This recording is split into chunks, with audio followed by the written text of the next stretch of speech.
Jinping.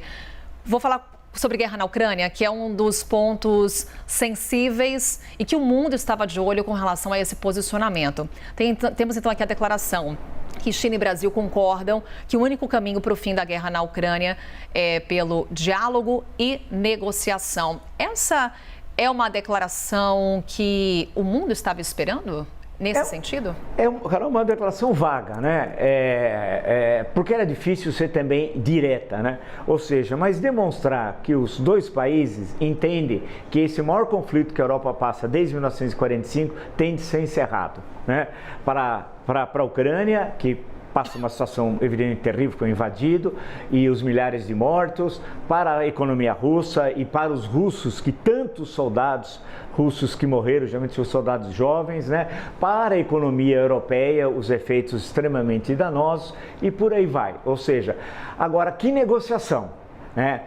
Quando o presidente Zelensky da Ucrânia diz se não devolvermos devolver a Crimeia não tem paz, é melhor ele esperar o Papai Noel, porque a Crimeia é russa, ponto final.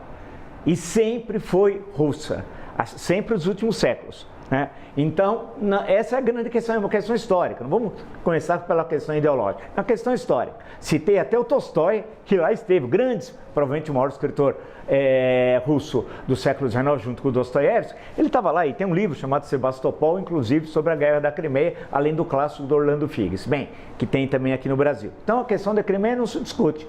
A questão é do Donbass, que é aquela fronteira, né, onde há uma presença russa, majoritária ou minoritária, dependendo da região, e essa questão tem de ser negociada.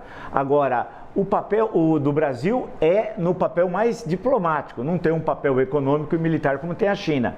Mas é um bom sinal esse tipo de vontade, esse tipo de desejo, né? Vamos esperar que se materialize concretamente numa proposta a médio prazo, que a curto não tem, né, de solução dessa crise, desse maior conflito na Europa e desde 1945. E se o Brasil tiver uma participação e também positiva, isso fortalece ainda mais a nossa posição no cenário internacional e com excelentes reflexos econômicos, porque a gente sempre está pensando na economia, né? Porque nós precisamos voltar a crescer. Isso é condição sine qua non, porque quando cresce a economia, o extremismo decai político. Quando cai a economia, sobe o extremismo político. Não há extremismo político quando há prosperidade econômica. Não há, na história do mundo, né? Então, para nós, isso é muito importante. Agora, é um desafio, né? E é um desafio nosso mesmo, de começarmos a entender o linguajado chinês. Note, por fim, desculpe a extensão, que se há um nacionalismo forte no discurso, no campo, por exemplo, da moda, né, é ocidentalizado a China, né? Basta ver como ninguém está vestindo a moda Mao Tse-tung. Excetuando quando fez aniversário a Revolução, o ano passado, a 1º de outubro, o presidente Xi Jinping vestiu uma túnica Mao. De resto, é todo o modelo ocidental, né? E tudo, as bolsas, os blazers, o completo, como se fala na Itália, sapatos, etc. Tal. Então, essa presença, a arquitetura, né? As cidades chinesas, fundamentalmente, a arquitetura revolucionária, que é uma coisa que assusta qualquer um de nós, é uma arquitetura fundamentalmente que não é originária da tradição chinesa. Então, a China é uma coisa muito difícil de ser compreendida, ela combina passado, presente e aponta para a grande potência do futuro.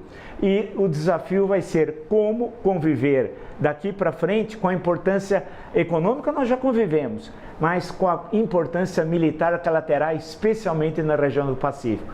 Não será fácil para ninguém, inclusive para nós, que somos um país atlântico, não um país pacífico. E a questão de Taiwan cada vez mais vai estar colocada, pode garantir. E o Brasil e o mundo vai ter uma posição sobre isso, porque Taiwan, me desculpem, outros também, é uma província chinesa. É uma província rebelde que em 1949, Chiang Kai-shek, presidente do Kuomintang e derrotado na Guerra Civil, fugiu para a ilha de Taiwan e lá proclamou uma república. É uma província rebelde, é território chinês, mas tende-se chegar a um acordo que não é, eu espero, não seja um acordo militar de conflito. E os Estados Unidos joga a lenha na fogueira para criar o atrito. Vide os episódios dos últimos meses, as visitas de parlamentares americanos a Taiwan, né, e de Taiwan aos Estados Unidos. É uma situação, portanto, bastante complexa, mas eu creio que o Itamaraty, com a competência que tem,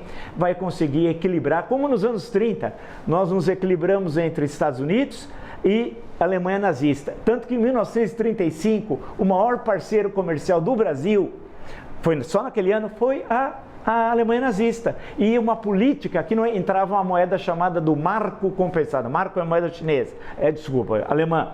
E de troca mais de produtos por produtos. No caso, o algodão, que naquele momento tinha uma importância muito grande para a Alemanha. Então, o desafio é esse. É um novo mundo e é legal para nós, porque nós estamos vivendo a mudança mais radical da história em menor espaço de tempo. E vamos ter de entendê-la.